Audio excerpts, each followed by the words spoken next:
Hello guys, welcome back to my channel. UPUMS staff requirement जो nurse की जो भर्ती निकली हुई है, इसके अंदर 220 पोस्ट हैं जो यूपी के अंदर निकली हुई है। इसका फॉर्म हम भरेंगे आज। सबसे पहले हम वेबसाइट को ओपन कर लेंगे। वेबसाइट को ओपन करने के बाद रिक्रूटमेंट ऑफ स्टाफ नर्स, इस पर हम क्लिक करेंगे और ओके पर क्लिक करेंगे। ओके पर क्लिक करने के बाद हमारे सामने click here for new registration पर ऑप्शन आता है, उसको हम क्लिक कर लेंगे। क्लिक करने के बाद हमारे सामने इस तरह से वेब पेज थोड़ा सफरिंग होता है। लोडिंग होने के बाद इस तरह से हमारे सामने एक पॉपअप खुलेगा। पॉपअप खुलने के बाद हम इसको क्लोज कर देंगे।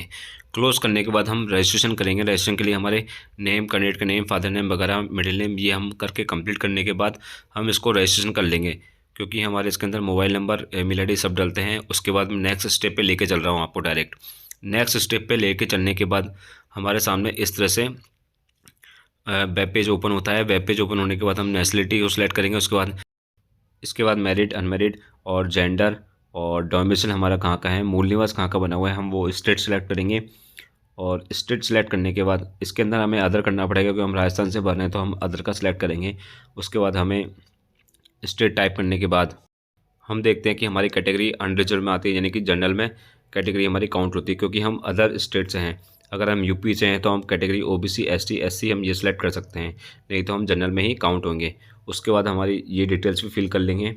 और इसके बाद ये डिटेल्स फिल करने के बाद हमें अगर एड्रेस हमारा सेम रखना है तो हम सेम कर लेंगे, नहीं तो हम कॉरेस्पेंडिंग जो एड्रेस है हमारा, हम डिफरेंस करना चाहते हैं तो हम डिफरेंस इसके अंदर टाइप करेंगे। तो कॉरेस्पेंडिंग जो हमारा एड्रेस है हम टाइप करेंगे यहाँ पर। देखिए, हमें सारी लाइनों में हमारा जो एड्रेस है पूरा आना चाहिए प्रॉपर। तो इस तरह से हम टाइप करेंगे इसमें एड्रेस। देखिए, मैं डाल रहा हूँ, जैसे कि ये मैं रायपुर। फर्स्ट लाइन के अंदर हमने जैसे कि विलेज का टाइप करेंगे हम। पहले रायपुर में डालेंगे, हम विलेज टाइप कर लेंगे। विलेज जैसे कि हमारा रायपुर है। रायपुर डालने के बाद हम तहसील टाइप करेंगे। तहसील टाइप करने के बाद हम पोस्ट टाइप कर देंगे, अगर पोस्ट है तो, नहीं तो बाकी का जो एड्रेस हमारा बच रहा है हम उसको टाइप कर लेंगे। जैसे कि हमारा डिस्ट्रिक्ट है तो डिस्ट्रिक्ट टाइप कर लेंगे। डिस्ट्रिक्ट टाइप करने के बाद हम स्टेट को सिलेक्ट करेंगे, जहाँ का हमारा स्टेट है। तो स्टेट को सिलेक्ट करने के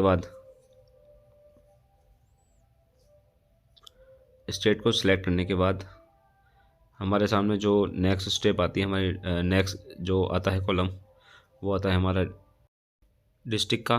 तो हम डिस्ट्रिक्ट को सिलेक्ट कर लेंगे। डिस्ट्रिक्ट को सिलेक्ट करने के बाद हमारे सामने विलेज वाला ऑप्शन आता है, तो हम विलेज को भी फिल कर लेंगे।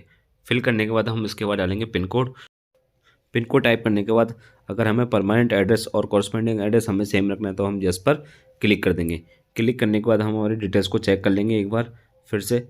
चेक करने के बाद हमारा जो एप्लीकेशन नंबर है वगैरह, हमें स्टाफ नर्स के लिए अप्लाई करना है वगैरह जो भी है, हम कंप्लीट चेक करने के बाद हमारे सामने नीचे हम स्क्रॉल करते हैं इस फॉर्म को। स्क्रॉल करने के बाद हमारे सामने जस्ट नीचे नीचे ऑप्शन आता है सेव एंड नेक्स्ट का, तो हम इस पर क्लिक करेंगे। क्लिक करने के बाद हमें ओके का ये बटन आ गया। ओके पर क्लिक करने के बाद हमारे सामने नेक्स्ट स्टेप ओपन हो जाती है। नेक्स्ट स्टेप ओपन होने के बाद हमारे पास क्या है, डिप्लोमा है, डिग्री है या ग्रेजुएट हैं, उसके लिए हम उस पर क्लिक कर देंगे। उसके बाद हम जो हमारे रजिस्टर्ड नंबर ऑफ स्टेट जो हमारे इंडियन नर्सिंग वाला काउंसलिंग का है वो हम इसके अंदर टाइप करेंगे। और नर्सिंग काउंसलिंग का जो हम रजिस्ट्रेशन नंबर है हम वो टाइप करने के बाद हमारे सामने नेम ऑफ़ नर्सिंग काउंसलिंग हम उसको टाइप करेंगे। और उसके बाद हमारी जो सर्टिफिकेट की जो नर्सिंग की जो हमारी डेट है हम उसको भी टाइप कर देंगे। देखिए, जैसे मैं डाल रहा हूँ बिल्कुल ऐसे ही डालनी है आपको भी। सबसे पहले ग्रेजुएट की डालनी है हमें, रजिस्ट्रेशन नंबर काउंसलिंग के और नेम ऑफ़ द काउंसलिंग जहाँ से हमने की है। उसके बाद हमारा जो सर्टिफिकेट है उसके अंदर जो डेट है हमें वो टाइप करनी है। इशू डेट हमें टाइप करनी है इसमें। जो हमारे नर्सिंग काउंसलिंग का जो सर्टिफिकेट है उसके अंदर जो इशू डेट है हमें वो टाइप करनी है। ये टाइप करने के बाद हम 10th क्लास की हम डिटेल्स को फिल करेंगे। 10th क्लास की डिटेल्स के लिए हमें सबसे पहले उसका बोर्ड डालेंगे हम, जो हमारे जिस बोर्ड से हमने करा है। उसके बाद हम उसकी हम ईयर डालेंगे। ईयर पर सिलेक्ट करेंगे। और ईयर सेलेक्ट करने के बाद हम रिजल्ट जो टाइप है हमारी परसेंटेज है या सीजीपीए सिस्टम है वो सिलेक्ट करेंगे। परसेंटेज है तो हमें इसके अंदर कितने में से कितने मार्क्स आए हैं, जैसे कि हमारे 600 में से 289 नंबर आए हैं, ठीक है, तो हमारी परसेंटेज निकल के ऑटोमेटिकली आ जाएगी। उसके बाद मैं डालूंगा 12th की डिटेल्स। इसी तरह हमें 12th की भी डालनी है। उसके बाद मैं ईयर सेलेक्ट करूँगा। ईयर सेलेक्ट करने के बाद हम रिजल्ट पर क्लिक करके हम परसेंटेज सेलेक्ट कर लेंगे। परसेंटेज सेलेक्ट करने के बाद हमारे सामने कितने में से कितने मार्क्स वाला ऑप्शन आता है। हमारे सामने 270 कितने में से हैं, 500 में, तो हमारी 54% बन गई है। इस तरह से हम फिल कर लेंगे। इसके बाद हमारे जो नेक्स्ट कॉलम आता है वो आता है ग्रेजुएट का। तो हमने क्या कर रखा है, बीएससी नर्सिंग कर रखी है, तो हम बीएससी नर्सिंग पर क्लिक कर देंगे। उसके बाद जो हमारा नेम ऑफ यूनिवर्सिटी टाइप करेंगे, या फिर हम इंस्टीट्यूट का नाम भी इसमें टाइप कर सकते हैं, या फिर कॉलेज का नाम भी हम टाइप कर सकते हैं।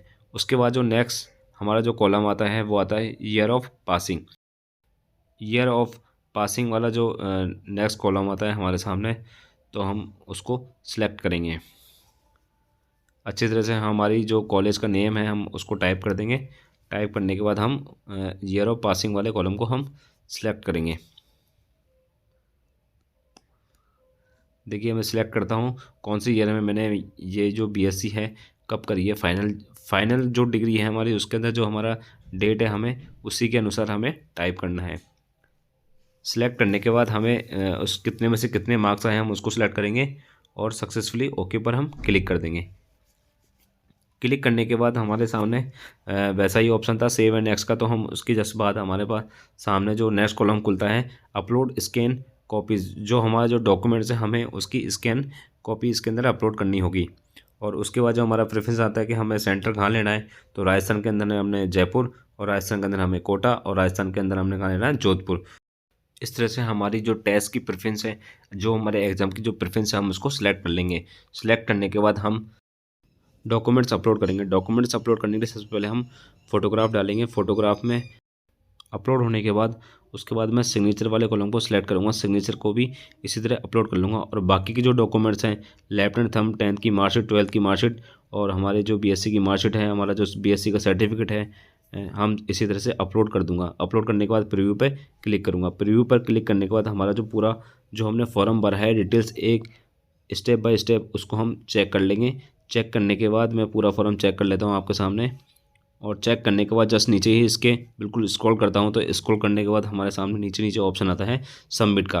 तो इस तरह से हमारा यूपी सेफाई इटावा वाला जो हमारा नर्सिंग वाला फॉर्म था वो हमारा कंप्लीट हो जाएगा। इसके बाद हम जो इसकी पेमेंट की जो फ़ीस है हम उसको पे कर लेंगे, और पे करने के बाद हमारा यूपी सेफाई इटावा वाला जो हमारा फॉर्म है वो पूरा कंप्लीट हो जाता है, पूरा प्रोसेस स्टेप बाय स्टेप। इसके बाद हमारा जो प्रिंट है हम उसको पीडीएफ में सेव कर सकते हैं या प्रिंट आउट निकलवा सकते हैं। तो इस तरह से हमारा जो सेफाई इटावा वाला जो नर्सिंग स्टाफ वाला जो फॉर्म है वो कंप्लीट होता है। ठीक है दोस्तों, तो नेक्स्ट वीडियो अपलोड के लिए हमारे चैनल को सब्सक्राइब करें। थैंक यू दोस्तों।